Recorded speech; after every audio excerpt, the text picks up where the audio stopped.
আল্লাহ রাসূল সাল্লাল্লাহু আলাইহি সাল্লামের উপর কোরআন নাযিল হয়েছে। কোরআন নাযিলের বহু বছর পর হাদিস শরীফ সংকলন হয়েছে। যেমন আমরা হাদিসের সিরিয়াল যদি আমরা বলতে চাই, প্রথমে আমরা বলি বুখারী। কি বলি? বুখারী। কথা বলে ঠিক কি না? বুখারী বলি। অথচ যখন বুখারী কিতাব লেখা হয় নাই, লিখিত পাণ্ডুলিপি হয় নাই, ইমাম বুখারী জন্ম হয় নাই, ইমাম বুখারী যখন জন্ম হয় নাই,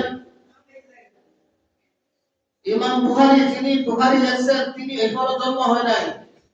ওই সময় মুসলমান ছিল কিনা? কথা বলেন না, আপনারা কথা বলেন না, সবাই আমার প্রতি রাগ করছে। আমি তো ইসলামের কথা বলছি রে বাবা, একটু বলবেন। যখন ইমাম বুখারী যখন জন্ম নেয় নাই, বুখারী লেখা হয় নাই, উনি বড় হয়েছেন, তারপর লেখা শুরু করছেন। হ্যাঁ, সংগ্রহ করছেন, আর অনেক কষ্ট করে তিনি বুখারী লিখছেন। এখন বলেন, ইমাম বুখারীর পূর্বের যে সময়টুকু, এই সময় কি মুসলমান ছিল কিনা? ছিল। আল্লাহর বান্দারা ছিল কিনা? ছিল। ইবাদত বন্দেগী করছে কিনা? করছে। ওনারা করছে। ওনারা করতে গিয়ে তখন যেই কিতাবকে সবচেয়ে বেশি প্রাধান্য দিতেন, আল্লাহর পরে যেই কিতাবকে সবচেয়ে বেশি প্রাধান্য দিতেন, কোরআনের পরে সবচেয়ে বড় মূল্যবান কিতাবকে তারা প্রাধান্য দিতেন, সেই কিতাবের নাম হচ্ছে ইমাম মুয়াত্তা ইবনে মালিক রাদিয়াল্লাহু তাআলা লিখিত সেই কিতাবের নাম হচ্ছে মুয়াত্তা ইবনে মালিক। সুবহানাল্লাহ বলেন। সুবহানাল্লাহ। মুয়াত্তা ইবনে মালিক, কিতাবের নাম কি? মুয়াত্তা ইবনে মালিক। সেই কিতাবকে কোরআনের পরে সবচেয়ে বেশি প্রাধান্য দিতেন। সুবহানাল্লাহ। তারপর যখন ইমাম বুখারী জন্ম নিলেন, তারপর যখন এই সহিহ বুখারী যখন লিখলেন, তখন মুয়াত্তা ইবনে মালিকের চেয়ে বেশি প্রাধান্য দেওয়া হচ্ছে বুখারী। সুবহানাল্লাহ বলেন। সুবহানাল্লাহ। তাহলে ওই যুগের মানুষগুলো কি সবগুলো জান্নাতি না জাহান্নামী? জান্নাতি। জান্নাতি বলেন, জান্নাতি না জাহান্নামী? জান্নাতি। এই আমাদের প্রজন্ম আয়েশা যদি আমাদেরকে যদি জাহান্নামী বলে, তাহলে বোঝা গেল তারা বিপদে আছে। কথা বলে ঠিক না বেঠিক? যারা ইন্তেকাল করেছে তাদের ব্যাপারে ভালো ধারণা রাখা এটা ঈমানদারের আলামত, আর যারা ইন্তেকাল করেছে তাদের ব্যাপারে খারাপ ধারণা রাখা এটা মুনাফিকের আলামত। কথা বলে ঠিক না বেঠিক? আমাদের সমাজে দেখবেন কিছু এরকম কিছু ভাই কিংবা সমাজে কিছু মানুষ রয়েছে, তারা যারা ইন্তেকাল করছে বলে তারা মুখ করে গেছে, আমরা হকে আছি। ভুল কথা। তাদের ঈমান বড় মজবুত ছিল।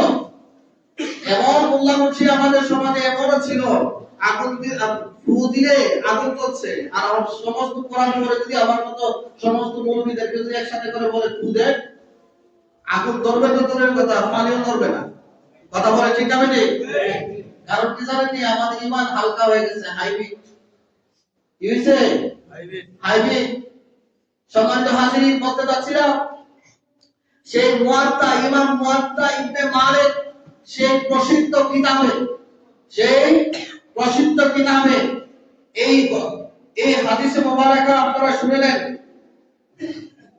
ইয়াজিদ ইবনে উমর রাদিয়াল্লাহু তাআলা হতে বর্ণিত, তিনি বলেন ওমর ইবনে খাত্তাব রাদিয়াল্লাহু তাআলা আনহু ওই সময় লোকদেরকে নিয়ে রমজান মাসে 23 রাকাত নামাজ আদায় করতেন। কয় রাকাত? 23 রাকাত। বলেন কয় রাকাত? 23 দুয়ে 3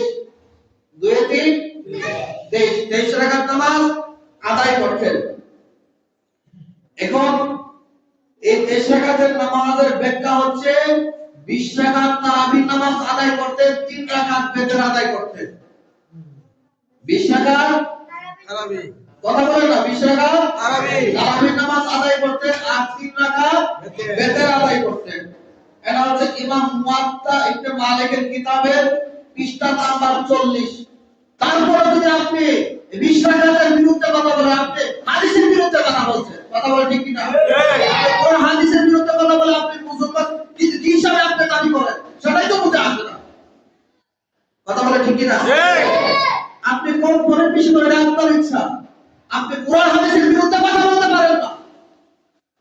আপনি হুঙ্কার দেন আর বলেন যে হুজুর একটু বড় কথা বলে। আরে বাবা, হুজুর কোরআন সুন্নাহর কথা বলি বলে। কথা বলে ঠিক না ঠিক? মনে রাখবেন, বিনয় এবং শ্রদ্ধা রেখে বলছি, বিনয় এবং শ্রদ্ধা রেখে বলছি, ভালো কাজে বাধা দেওয়া এটা ভালো কাজ না। নামাজ পড়া ভালো কাজ না খারাপ কাজ? কয়েকজন বলছে। মসজিদে আসা ভালো কাজ না খারাপ কাজ? আমি সর্বভারত রাত্রিতে কোরআনের আয়াতের দলিল দিয়ে বলছি, আপনাদেরকে স্মরণ করে দিই, যেহেতু সময় শেষ, শুধু এইটুকু বলছি। অমান আযলামু মিম্মান মানাআ মাসাজিদাল্লাহ, যারা মসজিদে আসতে বাধা প্রদান করে, নামাজে আসতে যারা বাধা প্রদান করে, তারা হচ্ছে জালেম। তারা কি জালেম? আপনি মসজিদ থেকে সরাই দিচ্ছেন, কমিয়ে দিচ্ছেন, বিশ্বে কেটে দিচ্ছেন, আর তারাবিরে কেটে দিচ্ছেন, বেতনকে আপনি কেটে দিচ্ছেন, এটা তো আপনি জালেমের অন্তর্ভুক্ত হচ্ছেন। কথা বলা ঠিক না বেঠিক? আল্লাহ তাআলা আমাদের সকলকে বুঝার তৌফিক দেন। আলাইনা ইল্লা